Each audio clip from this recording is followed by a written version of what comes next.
Welcome to the Reddit Chronicles. Today we will be reading from Malicious Compliance. Our first post is by Moose Quirkly. Mandatory office days ruined my company. Just like most companies, my company was forced to go completely remote as the byproduct of the pandemic. It was an easy transition, as we already worked predominantly online anyways, just in an office setting. We run meetings and collaborate with stakeholders countrywide. Needless to say, we thrived during the past 3 years, with productivity at an all-time high and turnover rate at an all-time low. Colleagues were encouraged to take frequent breaks and not to worry about school runs or medical appointments, as long as it doesn't block work or results in projects not being finished. We started to win industry awards for this, and everyone was extremely satisfied.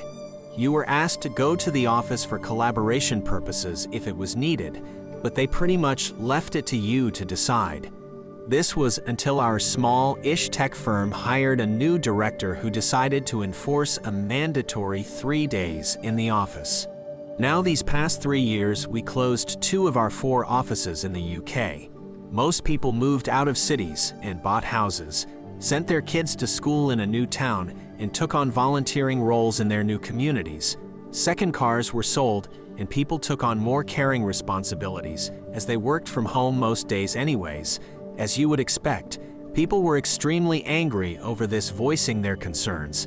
I will preface this with saying that we did better working from home, and they admitted it too.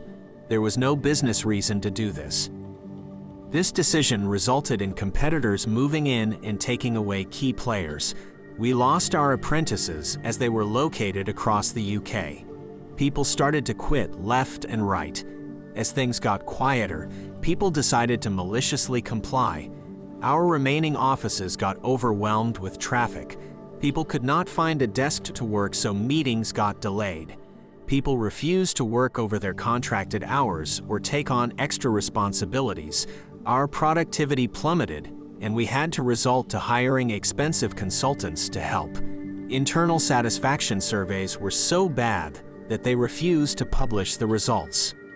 This happened in January. I just handed in my notice after 27 years and will be joining our competitor in 2 weeks. I thought I will retire from here. Needless to say, an emergency meeting was called between the senior leadership, and they tried to fix things, but the damage is so bad that they had to hire an external company to save them from bankruptcy. Our next post is by World Be Mine. Manager says, I cannot clock out unless I get cleared by a manager. So to get started, some context, I work as a technician that does jobs in residential homes. We get several jobs on our routes at the beginning of the day. After we are done with our jobs, we send a message to our manager and the route service rep. If I am done early and another tech is running behind, they will send that job to me. If there is no jobs left to be covered, we are cleared and we can head back. We also work 4 10-hour shift days, with the option to pick up a 5th day for overtime and choose between a half or a full day. Now to the story. I like picking up 5th days for a little extra overtime. On one of the days I picked up, I had a family dinner I didn't want to miss, so I made it a half day. It was a busy day, and I didn't get to my last job till about 2:30. Lucky for me, the customer wasn't home, the job rescheduled. I messaged my manager and route service representative that I was done. I was cleared by the service representative, but not the manager. I didn't think much about it since I was meant to be off 2 hours earlier, and they never add more jobs to you after your scheduled shift. So I just headed back to the office and clocked out and made it to my family dinner. The next day I worked, I opened my work phone to find a message from my manager an hour after I clocked out that day stating, "You are not allowed to clock out unless cleared by a manager." At first I was like, oh crap, I must have forgotten to add him to the message. I checked, and no, I definitely added him, and it shows he saw the message. So I took a screenshot of both messages and thought to myself, all right, I'll maliciously comply. If I don't get cleared, I won't clock out. So every day since then, I made sure I was cleared by a manager. Honestly, most of the time, all managers are really good at being on top of this. So I didn't think I would ever get to take advantage of this malicious compliance. But about a month later, I finally got my chance. On this fateful day, it was a busy one, and it was winter and we were getting some bad snow. I had several big jobs and was behind schedule. Finally, after finishing my last job at almost 8 p.m., I messaged my manager, same manager that gave me that rule, and the route service representative that I was done. I started heading back, wanting to get out of the snow and get home. I got home about 8:30, and I still wasn't cleared by my manager. So I didn't clock out.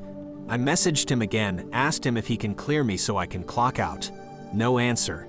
I sat and debated how much I can milk this. After all, I do get paid hourly. Well, I didn't want to abuse it too much, so I ended up calling him just before 9. He picked up confused. I told him I've been waiting for him to clear me. Still confused, he responded, "Yeah, of course I cleared." I remind him that he instructed me to not clock out until after I was cleared by a manager. Then I thanked him, hung up, and noted in the message the yard I called the manager and was cleared.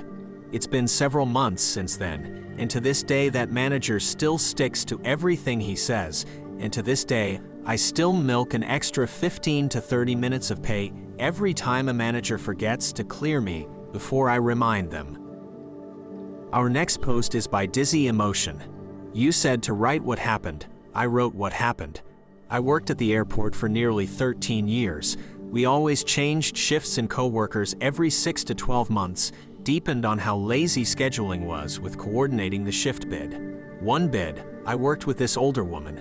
BB was awesome. On this particular day, it was just her and I, me at the mag and her on X-ray. Everyone else decided to go on break or just dip off. She had to run a bag through again, but had no one to do it, so she did it herself. The next thing I hear is a scream, a thump, and a passenger yelled, "She fell."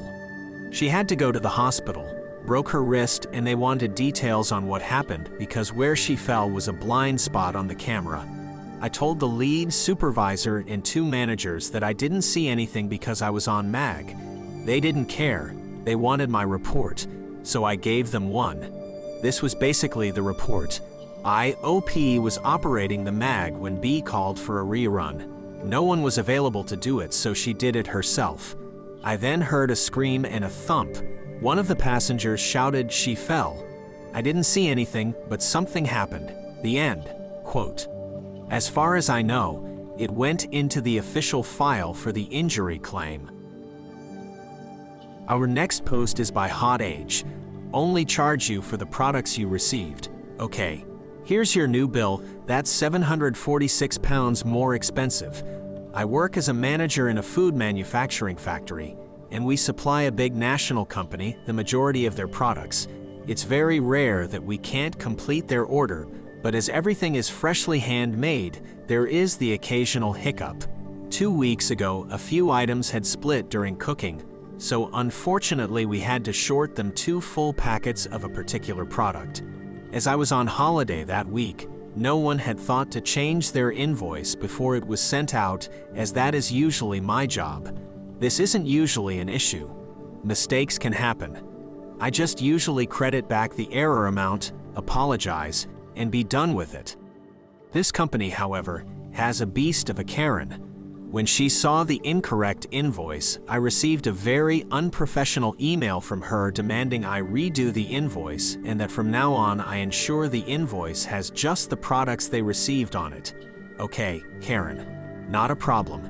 You see, we don't know what this company is going to order before we start production. My role is basically to do a best guess, and fingers crossed we have enough ingredients. This obviously means we sometimes have product over. As we can't freeze the products and we don't want them to waste, we send the company everything we make, but we don't charge them for more than what they ordered. Well, I do now. Sorry, I forgot to take off that £15.98 from your £3,027 order. Here's your new invoice of £3,773 for all the products you did receive.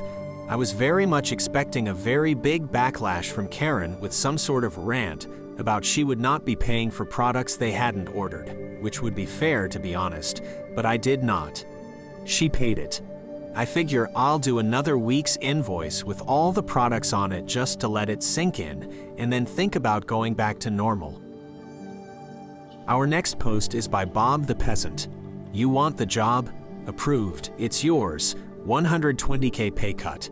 Less than trigger warning for people that have multiple remote work jobs. Greater than had an employee paid roughly 240K per year as a high-grade level software developer for the last year or so. They're always unavailable, always underperforming. When they do attend meetings, they slip up and call people by names that we don't have in our org at all.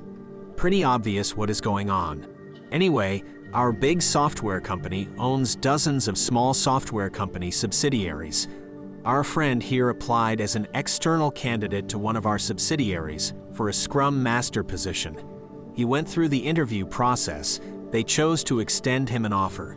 They were surprised to find out he was already in the system and contacted me about it.